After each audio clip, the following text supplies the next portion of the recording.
दिल्ली के विज्ञान भवन में जिस कार्यक्रम में प्रधानमंत्री का विरोध हुआ, उसी कार्यक्रम के दौरान प्रधानमंत्री मनमोहन सिंह ने कहा कि देश में विदेशी निवेश के लिए माहौल बनाने की जरूरत है।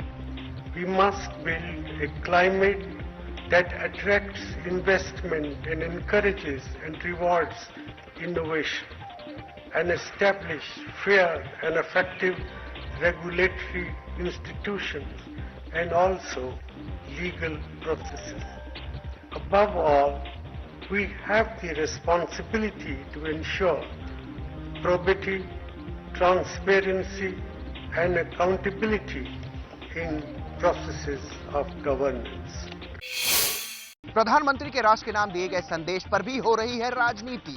विपक्ष के नेताओं ने कल प्रधानमंत्री के राष्ट्र के नाम दिए गए संदेश की कड़ी आलोचना की है। बीजेपी और जेडीयू के नेताओं ने पीएम के उस बयान को मेहनतकश जनता का अपमान बताया, जिसमें उन्होंने कहा था कि पैसे पेड़ पर नहीं लगते।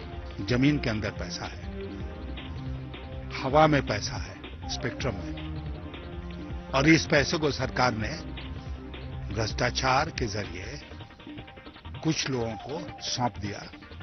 देश की जनता को इसका कोई लाभ नहीं मिला। मेहनत का जनता है। ये कहना कि पैसा पेड़ पर नहीं उगता है, ये भारी अपमान है। इतना बड़ा निर्णय जिससे पूरा देश प्रभावित होता है, देश का भविष्य प्रभावित होता है, ये 4 लोग बैठ करके कैसे ले लेंगे भाई? देश की जनता का सर्वोच्च जो प्रतिनिधित्व संस्था है लोकसभा, वहां से इस मामले का फैसला होना चाहिए। ये सरकार के दफ्तर में साउथ ब्लॉक और नॉर्थ ब्लॉक में इस तरह का फैसला नहीं होना चाहिए।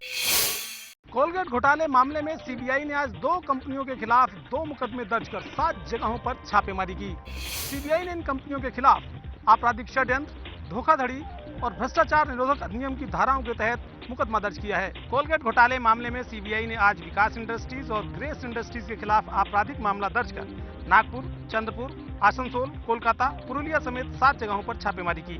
आरोप है कि इन कंपनियों ने कोल ब्लॉक आवंटन के समय गलत जानकारियां दी और अपनी कंपनी के नेटवर्क और संचालन को लेकर भी सरकार को गुमराह किया।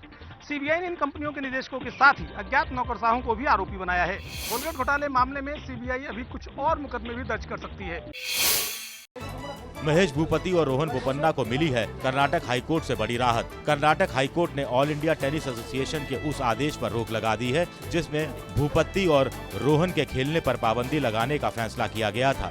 ओलंपिक के दौरान पेस के साथ खेलने से इनकार करने का आरोप लगाकर एआईटीए ने भूपति और बोपन्ना पर पाबंदी लगाई थी। एआईटी की इसी पाबंदी के खिलाफ भूपति और बोपन्ना ने कर्नाटक हाईकोर्ट में अर्जी दी थी। अर्जी में मांग की गई थी कि उन्हें बिना नोटिस दिए ही पाबंदी लगा दी गई। केस की सुनवाई की अगली तारीख अभी तय नहीं हुई है।